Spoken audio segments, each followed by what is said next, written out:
কাজে আপনারা অত্যন্ত আন্তরিকভাবে সকল সময়ে আমাদেরকে সহায়তা করেছেন, যা আমাদেরকে সত্যি কৃতজ্ঞ বিমুক্ত করেছিল। আজকে আমাদের বিদায় লগ্নে আপনারা জানেন দেশে একটা বড় ধরনের জনতার ছাত্র জনতার যে অভ্যুত্থান, এটা আমাদের দেশকে আগামীতে প্রবল সংস্কারের দিকে এগিয়ে নিয়ে আরো সুন্দর একটি বাংলাদেশ সৃষ্টির যে প্রতিশ্রুতি দেওয়া হয়েছে, আমরা সকলেই আশাবাদী সেই স্বপ্ন অচিরেই বাস্তবায়িত হবে। আগামী দিনের বাংলাদেশ সকল বিষয়, প্রশাসন, বিচার, নির্বাচন সবকিছু অনেক সুন্দর হবে।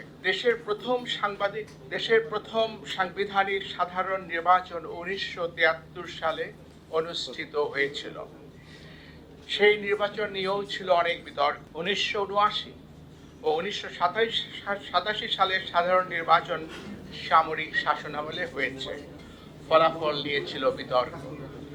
1991 নির্বাচন সম্মত রাজনৈতিক রূপরেখার ভিত্তিতে একটি তত্ত্বাবধায়ক সরকারের অধীনে হয়েছিল। 1996 ও 1901 সালের নির্বাচন সাংবিধানিক নির্দলীয় তত্ত্বাবধায়ক সরকারের অধীনে সূক্ষ্ম বা স্থূল কারচুপির সীমিত সমালোচনা সত্ত্বেও সার্বিকভাবে সুন্দর ও গ্রহণযোগ্য হয়েছিল। 2008 সালের নির্বাচন সেনা সমর্থিত নির্দলীয় তত্ত্বাবধায়ক সরকারের অধীনে অনুষ্ঠিত হয়েছে। সেই নির্বাচনে বিএনপি মাত্র 27টি এবং আওয়ামী লীগ 230টি আসন পেয়েছিল। নির্বাচন বিতর্কের ঊর্ধ্বে ছিল না।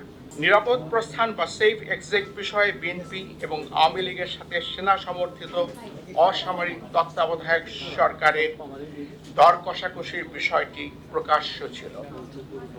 সেই প্রশ্নে বিএনপি এবং আওয়ামী লীগের অবস্থানও গোপন ছিল না। 2014, 2018 এবং 2024 সালের নির্বাচন সংবিধান মতে দলীয় সরকারের অধীনে হয়েছে। 2014 সালের নির্বাচনে বিএনপি সহ অনেক দলই অংশগ্রহণ করেনি, ফলে সেই নির্বাচনও 2024 সালের অনুরূপ অন্তর্ভুক্তিমূলক তথা ইনক্লুসিভ ছিল না। 2018 সালের নির্বাচনে বিএনপি অংশগ্রহণ করেছে, নির্বাচন ইনক্লুসিভ ছিল। বিএনপি আসন পেয়েছিল মাত্র 6টি, পক্ষান্তরে আওয়ামী লীগ পেয়েছিল 258টি। মন্তব্য নিষ্প্রয়োজন।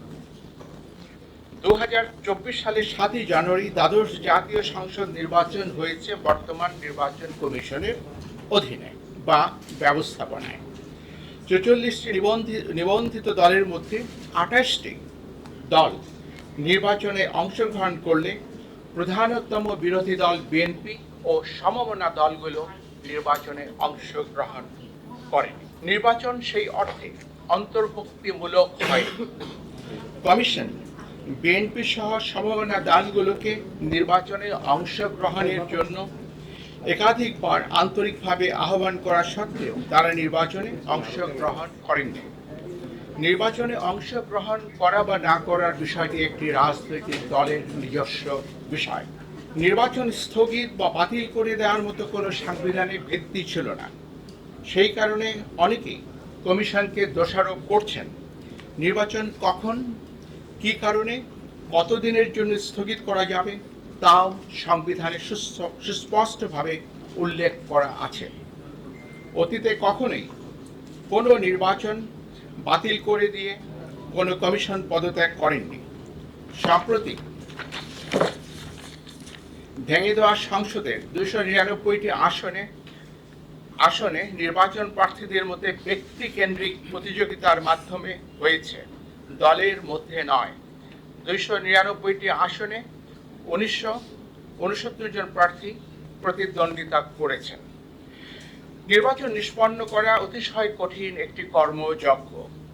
নির্বাচন গ্রহণযোগ্য না হওয়ার সকল দোষ ও দায়-দায়িত্ব সকল সময় কেবল নির্বাচন কমিশনের উপর এককভাবে আরোপ করা হয়ে থাকে। একটি কমিশন না হয় অসৎ বা পক্ষপাতদুষ্ট হতে পারে, কিন্তু সকল সময় সকল কমিশনই অসৎ বা পক্ষপাতদুষ্ট হতে পারে না। কমিশন বিভিন্ন কারণে নির্ভেজাল গ্রহণযোগ্য নির্বাচন করতে অক্ষম বা অসমর্থ হতে পারে। বিদ্যমান ব্যবস্থা আমাদের বিশ্বাস কেবল কমিশনের পুনর্বিন্যাসের মাধ্যমে অবাধ, নিরপেক্ষ, কালো টাকা ও পেশি শক্তি বিবর্জিত এবং প্রশাসন ও পুলিশের প্রভাবমুক্ত নির্বাচন নিশ্চিত করা যাবে না। নির্বাচন পদ্ধতিতে দুর্ভেদ্য মৌলিক সংস্কার প্রয়োজন হবে। রাজনৈতিক সংস্কৃতি ও আচরণে এবং বিশেষত প্রার্থীদের আচরণে পরিবর্তন অবশ্যই প্রয়োজন হবে। 1973 থেকে হওয়া অতীতের অন্যান্য সকল নির্বাচন ছাড়াও 2008, 2014 এবং 2018 সালের নির্বাচনের বিতর্কিত সন্দিগ্ধ বিষয়গুলো বিবেচনায় নিয়ে কমিশন পরবর্তী সকল নির্বাচনগুলো সতর্কতার সাথে আয়োজনের চেষ্টা করেছে।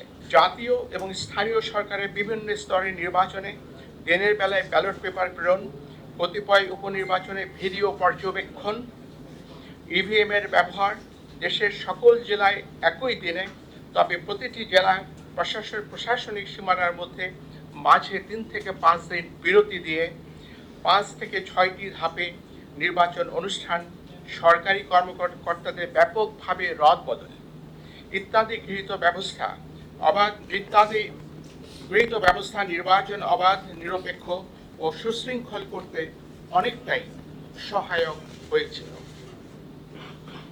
নির্বাচন মূলত একদলীয় হওয়ার কারণে কারচুপি বা সরকারিভাবে প্রভাবিত করার প্রয়োজন ছিল না। আমি স্পষ্ট করে বলছি, নির্বাচন যেহেতু একদলীয় ছিল, কাজে এই নির্বাচনকে সরকারিভাবে প্রভাবিত করার কোনো আবশ্যকতাও কার্যত ছিল না। নির্বাচন দলের ভেতরেই হয়েছে, মধ্যে হয়নি, উইদিন হয়েছে, বিটুইন হয়নি। কমিশন দায়িত্ব গ্রহণের পর থেকে 2 বছর সময়ে ইউনিয়ন পরিষদের 992টি, উপজেলা পরিষদের 496টি, জেলা পরিষদের 71টি, পৌরসভার 90টি এবং সিটি কর্পোরেশনের 16টি নির্বাচন করেছে। নির্বাচনগুলোর সততা, সিদ্ধতা, নিরপেক্ষতা, অবাধ হওয়া নিয়ে অতীতের ন্যায় ব্যাপক বিতর্ক বা সমালোচনা হয়নি। উপনির্বাচন সহ জাতীয় সংসদের মোট 318টি আসনে কমিশন নির্বাচন করেছে। দলীয়ভাবে ইনক্লুসিভ না হওয়ার কারণে নির্বাচন বিতর্কিত হয়েছে, এটি সঠিক এবং যৌক্তিক। কিন্তু বাংলাদেশের 53 বছরের ইতিহাসে কোনো নির্বাচন কমিশন সংবিধান উপেক্ষা করে স্বেচ্ছায় নির্বাচন না করে বা বাতিল করে দিয়ে পদত্যাগ করেছে এবং সেই কারণে নির্বাচন হয়নি এমন কোনো দৃষ্টান্ত বা উদাহরণ নেই। সরকার বারবার বলেছেন ব্যাপক সংস্কারের মাধ্যমে নির্বাচন ব্যবস্থাকে ঢেলে সাজাতে হবে। আমি আরেকবার উচ্চারণ করে বলছি, সরকার বারবার বলছেন ব্যাপক সংস্কারের মাধ্যমে নির্বাচন ব্যবস্থাকে ঢেলে সাজাতে হবে। নির্বাচন বারংবার ব্যর্থ হওয়ার প্রকৃত সত্য কারণ এই কথাটির মধ্যেই নিহিত। কমিশনের সদস্যরা সংবিধান মেনে দায়িত্ব পালন করে থাকেন। আমাদের কর্মকালে আমরা গণমাধ্যম, প্রশাসন, আইন শৃঙ্খলা রক্ষাকারী বাহিনী, সশস্ত্র বাহিনী সহ আবশ্যক সকলের আন্তরিক সহযোগিতা পেয়েছি। আমি আজ বিদায় লগ্নে কৃতজ্ঞ চিত্তে সেটি স্মরণ করছি। বর্তমান অতীত থেকে আহরিত অভিজ্ঞতা, জ্ঞান ও উপলব্ধি থেকে ভবিষ্যতের জন্য কিছু প্রস্তাবনা সরকারের সদয় বিবেচনার জন্য রেখে যাওয়া আমরা আমাদের কর্তব্য মনে করছি। বাংলাদেশের জনগোষ্ঠীর সমরূপতা, হোমোজেনিটি কারণে সংখ্যানুপাতিক প্রতিনিধিত্বমূলক নির্বাচনের জন্য বাংলাদেশ আদর্শ ক্ষেত্র হতে পারে। সেই সাথে নির্বাচন 4 বা 8টি পর্বে, প্রতিটি পর্বের মাঝে 3 থেকে 5 দিনের বিরতি রেখে অনুষ্ঠান করা ব্যবস্থাপনার দিক থেকে সহজ ও সহায়ক হতে পারে। আমাদের প্রবর্তিত অনলাইনে নমিনেশন দাখিল অব্যাহত রেখে নির্বাচন প্রক্রিয়ায় প্রযুক্তির ব্যবহার অপটিমাইজ করতে পারলে আমাদের ধারণায় এটি ভবিষ্যতের জন্য উত্তম হবে। অধিকন্তু প্রতিটি সাধারণ নির্বাচন নির্দলীয় তত্ত্বাবধায়ক সরকারের অধীনে অনুষ্ঠিত হলে উদ্দেশ্য অর্জন আরও সুনিশ্চিত হতে পারে। পরিশেষে আপনাদের অবহিত করতে চাই, আমি সহ মাননীয় কমিশনারগণ দেশের পরিবর্তিত বিরাজিত অবস্থায় পদত্যাগ করতে মনস্থির করেছি। আমরা উদ্যোগী পদত্যাগ পত্র মহামান্য রাষ্ট্রপতির সমীপে উপস্থাপনের নিমিত্ত কমিশনের সচিব মহোদয়ের হাতে দেব।